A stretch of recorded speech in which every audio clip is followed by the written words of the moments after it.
आंचल मिश्रा की इन तस्वीरों को जरा ध्यान से देखिए, क्योंकि आंचल मिश्रा की जब लाश मिली तो पुलिस को भी नहीं समझ में आया कि आंचल मिश्रा के लाश के कितने टुकड़े किए गए हैं। यहां तक कि जो सर का जो बाल था वो भी पुलिस को नहीं मिला। और जो पहली तस्वीर आंचल मिश्रा की सामने आई, ना ही शरीर पर चमड़ी थी ना ही कुछ और था, बस नरमुंड और नरमुंड के साथ यही रीढ़ की हड्डी जो आप अपनी स्क्रीन पर देख रहे हैं, ये आंचल मिश्रा की है। एक ऐसी लाश जिसके लिए यूपी पुलिस पिछले कुछ दिनों से ढूंढी जा रही थी जहां तहां, लेकिन आंचल मिश्रा का कोई सुराग यूपी पुलिस के हाथ नहीं लग रहा था। बस जो पहली तस्वीर ये जो सामने आई वही क्राइम तक आपको दिखा रहा और बता रहा है कि किस तरीके से कातिल ने एक परफेक्ट क्राइम करने की कोशिश की। यूपी पुलिस महज कुछ और कदम आगे चलती है तो आंचल मिश्रा की जबड़े वाला हिस्सा भी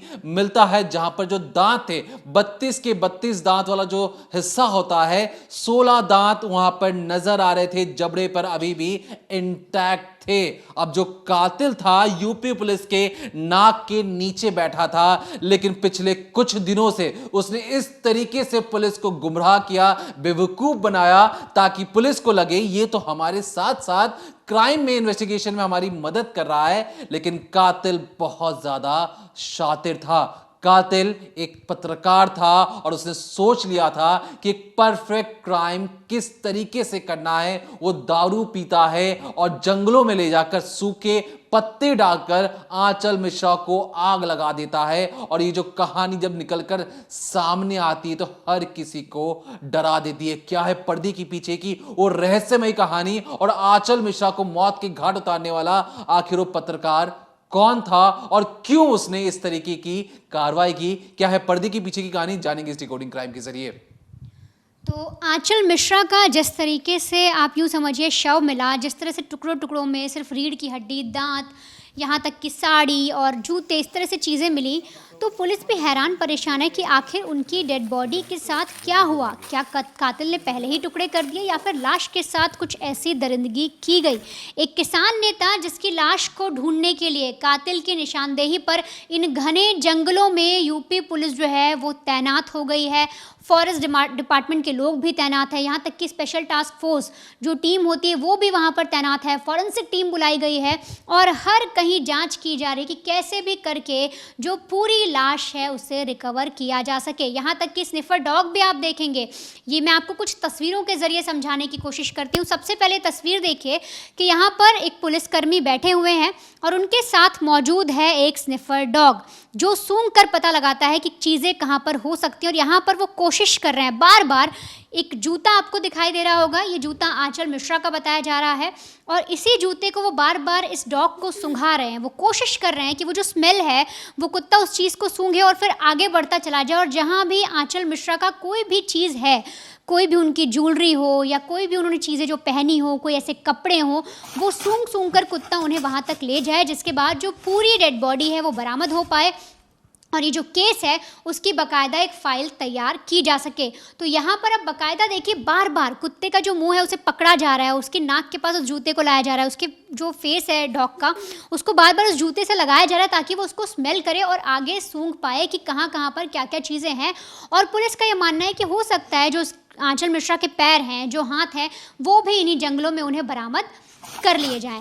अब ये जो आपने तस्वीर देखी, इसके अलावा आप देखिए किस तरह से पूरे जंगलों में, इन घने जंगलों में पुलिस की टीम बाकायदा एक एक जगह पर खुद जाकर शिनाख्त कर रही है, एक एक पेड़ पौधे को हटा रही है। साथ ही साथ जो फॉरेंसिक की टीम है वो देखिए वो भी नीचे बैठकर फोटो के जरिए कुछ चीज़ों को देखने की कोशिश करिए। जैसा दीपक ने शुरुआत में दिखाया कि उन्हें जब दांत दिखता है तो उसकी वो तस्वीर लेते हैं, उसके बाद उन्हें पैक किया जाता है, बाकायदा एक पॉलीथिन में डाला जाता है क्योंकि वो सारी चीज़ें लैब में भेजी जाएंगी टेस्ट होने के लिए। इसके अलावा जो रीढ़ की हड्डी और स्कल मिला वो भी लिया जाता है। और यहाँ पर आप सुनेंगे साफ तौर पर कि लोगों का जमावड़ा लग गया जब लोगों को पता लगा कि एक किसान नेता गाँव की जिसकी हत्या कर दी गई और लाश जो है शायद टुकड़ों में अंदर मिलेगी या किस तरह से मिलेगी किसी को नहीं पता था। और जब पुलिस की तरफ से इनपुट दिया गया कि साड़ी कुछ दूर पर मिली, दांत कहीं पर मिल रहे हैं, हड्डी कहीं पर मिल रही है, तो हर कोई परेशान, हर कोई हैरान था कि ऐसा कत्ल किसने कर दिया। और इसके बाद ग्रामीण जितने भी थे वो वहाँ पर इकट्ठा होते हैं। आप शोर सुनने की कोशिश करिए, किस तरह से हर कोई बस ये देखना चाह रहा है कि वहाँ पर हुआ क्या। इसके बाद एक शख्स आपको कहता नजर आएगा कि देखो दांत यहाँ पर पड़ा है और साथ ही साथ हड्डी कहीं और फेंकी गई है। दांत यहाँ पड़ा है और सब पार्ट्स हैं अलग अलग हैं। तो यहाँ पर लोगों का जमावड़ा भी साफ तौर पे वो बहुत ज़्यादा उत्सुक हैं जानने के लिए। वो ये जानना चाहते हैं कि आखिर कत्ल कैसे किया गया और जिस महिला के साथ कुछ लोग के संबंध थे, जानकारी थी, वो एक किसान नेता थी, तो उसकी हत्या इस कदर कैसे कर दी गई। और पुलिस के मन में भी ये सवाल है कि आखिर ये लाश इतने टुकड़ों में कैसे मिल रही है। तो उसको अब आप सिलसिलेवार तरीके से समझिए। तो अब ये जो तस्वीर आप देख रहे हैं ये है आंचल मिश्रा। उम्र लगभग 30 साल के आसपास बताई जा रही है और कहा जा रहा है कि आज से 11 साल पहले इनकी शादी हुई थी संतोष नाम के एक लड़के के साथ और इनके 2 बच्चे भी हैं। बांसगढ़ी के फतेहपुर में ये रहती हैं।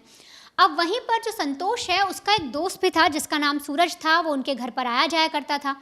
शादी हो जाने के बाद कुछ सालों बाद जो सूरज है वो फिर से संतोष के घर पर आने लगा। अब सूरज जैसे ही संतोष के घर पर आया उसने देखा कि वहाँ पर जो आंचल है वो भी मौजूद है और सूरज को आंचल को देख के पहले ही नज़र में आप समझिए, यूँ समझिए कि वो पसंद आ गई। अब होता ये कि उस वक्त जो आंचल थी वो किसान नेता थी। वो अक्सर मीटिंग्स में जाया करती थी, वो रैलियां करती थी, वो लोगों से बातचीत करती थी, किसानों के जो भी दुख दर्द हैं जो भी उनके लिए कर सकती थी वो करती थी और इसी सिलसिले में कई बार वो बाहर भी जाती थी।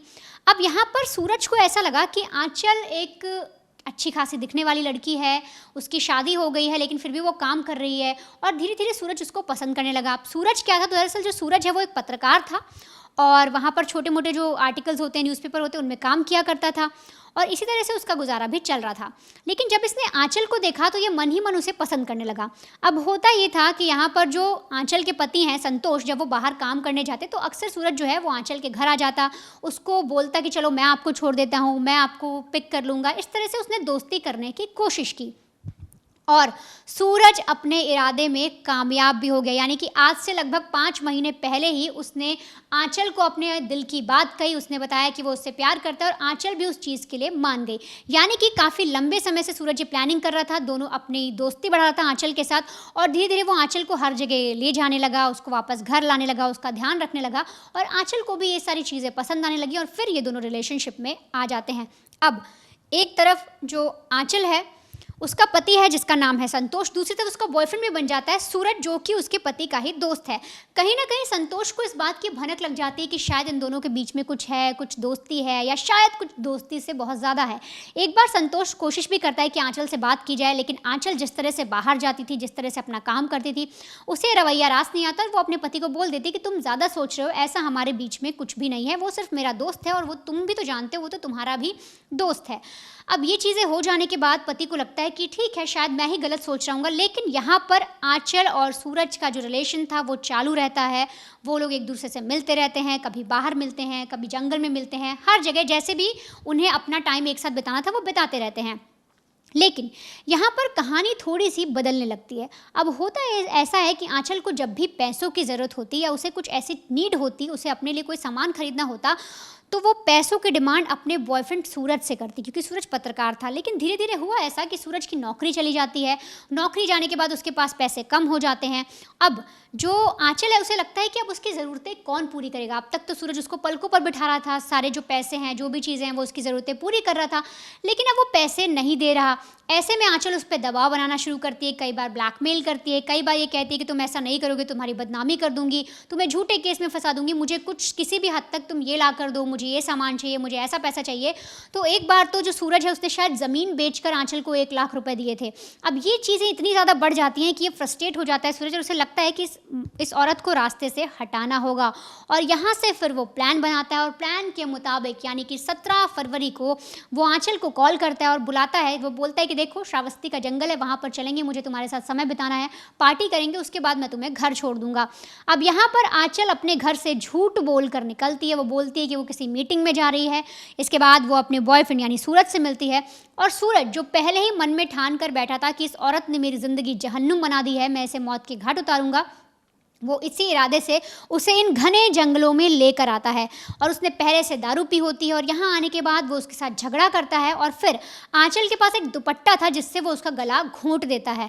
गला घोंटता रहता है और मन ही मन उसे खुशी होती है। आंचल तड़पती रहती है तो उसे ये लगता है कि अब उसकी ज़िंदगी में सुकून आएगा और वो तब तक गला घोंटता रहता है, वो दुपट्टे को कसता रहता है जब तक आंचल की सांसें थम नहीं जाती। अब जैसे ही आंचल के पैर छटपटाना बंद करते हैं, उसके हाथ रुक जाते हैं, उसकी सांसें थमती है।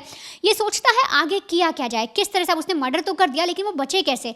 तो कोशिश करता है कि क्यों ना मैं इस लाश को जला दूं ताकि कोई पहचान ना पाए, और इसीलिए कुछ सूखे पत्ते जंगल में जो भी झाड़ियाँ वगैरह थी उन्हें इकट्ठा करता है और इसके पास जो लाइटर था उससे उसमें वो आग लगाता है और फिर वहाँ से चला जाता है।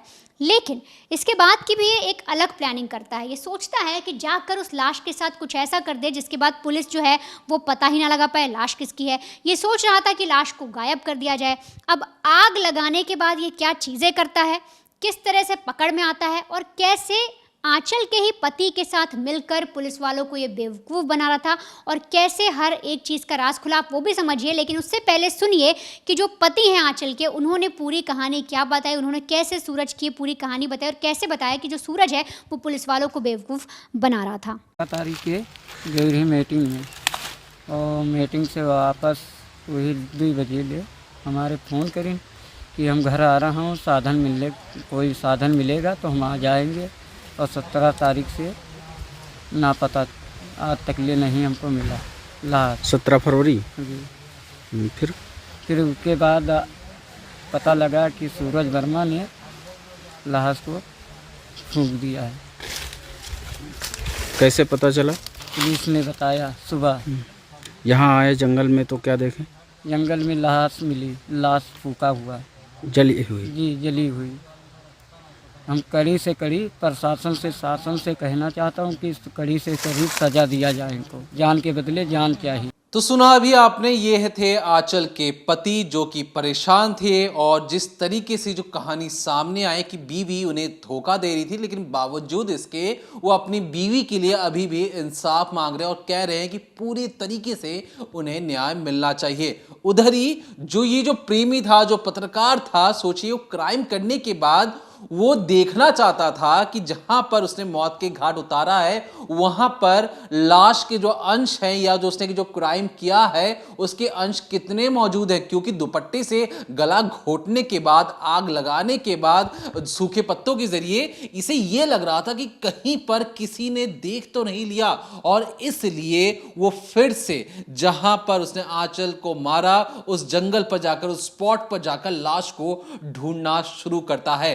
अब नशे की हालत में किया गया काम, क्योंकि ऐसा काम शायद ही वो होश में कर पाता, लेकिन जब उसे होश आया उसी जगह पर जब वो पहुंचा दोबारा से लाश को देखने के लिए, तब वहां पर आंचल मिश्रा की लाश नहीं मिल रही थी। वो पागलों की तरह जंगल के कोने कोने में जाकर ढूंढता है लेकिन लाश कहीं नहीं दिखाई पड़ती। उसे लगता है कि शायद जहां पर उसने मारा उसे बिल्कुल भी याद नहीं आ रहा था। ये था 17 को उसने मारा, 18 को जाकर वो ढूंढता है। 19 तारीख 18 की शाम को जब वो घर पर वापस आता है, हैरान परेशान थका हुआ, वो सोचता है कि किसी को पता नहीं चलेगा कि आंचल मिश्रा उसके साथ गई थी। लेकिन 19 फरवरी को ये जो पति है ये दोबारा अपने साथी के पास जाता है, मदद के लिए मांगता है कि देखो यार, मेरी बीवी मुझे नहीं मिल रही है, तुम्हें पता है कि वो कहाँ पर गई है, तुम्हारी उससे अच्छी दोस्ती है, तुम बताओ तुम्हें कुछ जानकारी है। ये इस तरीके से ढोंग करता है कि मानो ये परिवार के साथ जुड़ा हुआ है, परिवार के हर कदम के साथ उनका साथ देना चाहता है, ढूंढना चाहता है। गली मोहल्ले फोन कर कर इस तरीके का हाव भाव और अपने पत्रकार के बदौलत, जान पहचान के बदौलत वो हर जगह इधर उधर फोन घुमाने की कोशिश करता है और कहता है कि चिंता मत करो, तुम्हारी बीवी मिल जाएगी, मैं तुम्हारे साथ खड़ा हूं। और शायद पति को नहीं पता था कि बीवी ने इसी मर्द के साथ धोखा दिया और इसी मर्द ने उसी की बीवी को मौत के घाट उतारकर जिंदा जला डाला। अब यहां पर पुलिस को भी चकमा देने के लिए पुलिस के पास जाकर एफआईआर दर्ज करवाते हैं और एक तरीके से कहते हैं कि आपको ढूंढना पड़ेगा, ये हमारी जो भाभी हैं इन्हें अगर आप नहीं ढूंढोगे तो हम आपकी कार्यशैली पर सवाल उठाएंगे, मेरे बहुत बड़े बड़े लोगों तक पहुंच है। पुलिस को भी लगा कि चलो परिवार का मामला है, शायद ये जो शख्स जो उछल उछल कर न्याय की मांग कर रहा है, कहीं हो सकता है इसे न्याय चाहिए होगा। अब बहुत दिन की छानबीन के बाद जब पुलिस थक हार जाती है तो लगभग कल या परसों की बात है, सोचिए 17 फरवरी को गायब हुई थी आंचल मिश्रा, कल परसों की बात है, तब जाकर मतलब होली के पहले के दिन, क्या मान लीजिए 2 या 3 मार्च के आसपास ही, तब जाकर बॉडी मिलती है। तो लगभग 2 हफ्ते ये जो रीढ़ की हड्डी और जो नरमुंड दिख रहा है, जो जानवर थे उन्होंने मांस को खा लिया था, एक एक स्किन को नोच डाला था, और शायद वो इसलिए चाहता था कि कभी भी जो कोई अगर उस तक पहुंचे तो जंगली जानवर ये जो लाश जल गई है ये खा लेंगे तो किसी को भनक नहीं लगेगी। जब पुलिस ने जानना चाहा कि तुमने किस तरीके से मारा, तो ये कातिल तक पहुंचना सबसे बड़ा दांव पेच था। तो पुलिस ने जो आंचल मिश्रा के फोन के जरिए पता लगाने की कोशिश की कि ये जो फोन पे किस किस से बातचीत करती है, पता क्या लगा कि फोन पर ये अक्सर खास तौर पर सूरज से तो बात करती ही करती है। अब लास्ट कॉल भी उसी के आसपास दिखा रही थी, तो लास्ट लोकेशन थी वो इसी जंगल के बीच की दिखाई पड़ रही थी। अब ये जो कातिल है, कातिल को लगा कि यूपी पुलिस तो जहां पर उसने मौत की घाट उतारा है जंगल तक पहुंच गई अचानक से, अब तो उसकी पोल खुल जाएगी। और जब पुलिस पहुंचती है, एक एक इलाके को, एक एक पेड़ को, एक एक झाड़ियों को, एक एक पत्ते को हटाकर देखा जाता है। सोचिए जो हड्डी, जो जबड़ा होता है जंगल में आपको इतनी आसानी से मिल सकता है? नहीं मिल सकता है। लेकिन बावजूद यूपी पुलिस की दाद देनी पड़ेगी, फॉरेंसिक टीम की दाद देनी पड़ेगी कि बीच जंगल, घने जंगल के अंदर पहुंचकर उन्होंने आंचल मिश्रा के नरकंकाल, नरमुंड को भी बाहर निकाला। और ये जो कातिल पत्रकार था, जो सूरज वर्मा था, ये वहीं पर खड़े होकर अपने कुकर्मों को देख रहा था। उसे लग रहा था कि अब उसे कोई बचा नहीं सकता है। जब यूपी पुलिस घूमकर सूरज वर्मा को देखती तो सूरज वर्मा टूट पड़ता और बताता है कि देखिए सर, पैसे नहीं थे मेरे पास, नौकरी भी नहीं थी, और ये जो मैडम मुझे ब्लैकमेल करती थी, मैंने यहां तक जमीन बेचकर 1 लाख रुपए दे दिया आंचल मिश्रा को, लेकिन इसकी पैसों की भूख तब भी खत्म नहीं हुई। और बार बार मुझसे ये कहती कि देखो मैं तुम्हें फंसा दूंगी अगर तुमने मुझे पैसे नहीं दिए। तो मैं क्या करता, इसलिए मैंने इसे मौत के घाट उतारना ही सबसे परफेक्ट समझा और दारू के नशे में मैं इसे जंगल में लेकर गया, वहां पे इसे मौत के घाट उतारा। मेरा मकसद ये था कि किसी भी तरीके से किसी को कानो कान खबर ना हो।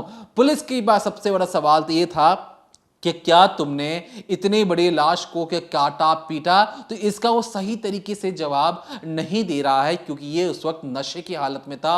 और जिस तरीके से बॉडी मिली है उसमें ऐसा अंदाजा लगा देना कि जंगली जानवरों ने नोच नोच कर उसके हाथ पैर को खा लिया होगा, ये भी डाउटफुल जा रहा है। क्योंकि जिस तरीके से बॉडी को जलाया गया होगा, जलने के बाद जो बॉडी से जो महक आती है, उसने उस चीज ने जानवरों को अट्रैक्ट किया लाश के पास, और जानवरों ने उस लाश को साबुत ही निगल लिया।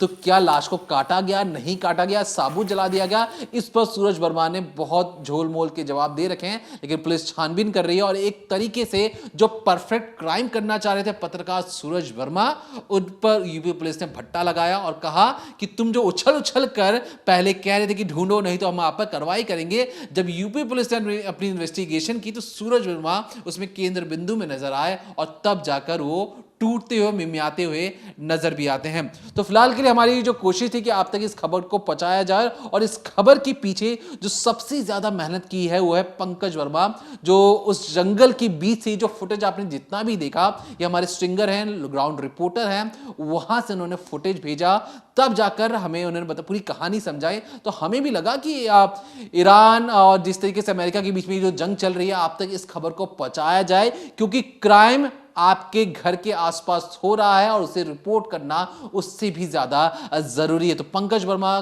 की जो खबर थी हमने आप तक पहुंचाया और आपको बताने की कोशिश की कि किस तरीके से यूपी पुलिस ने एक बेहतरीन इन्वेस्टिगेशन करते हुए एक पत्रकार को धर दबोचा, जिसने एक परफेक्ट क्राइम करने की नाकाम कोशिश की। तो फिलहाल के लिए देखते रहिए decoding crime, Monday to Friday शाम 7:30 बजे ओनली ऑन क्राइम तक।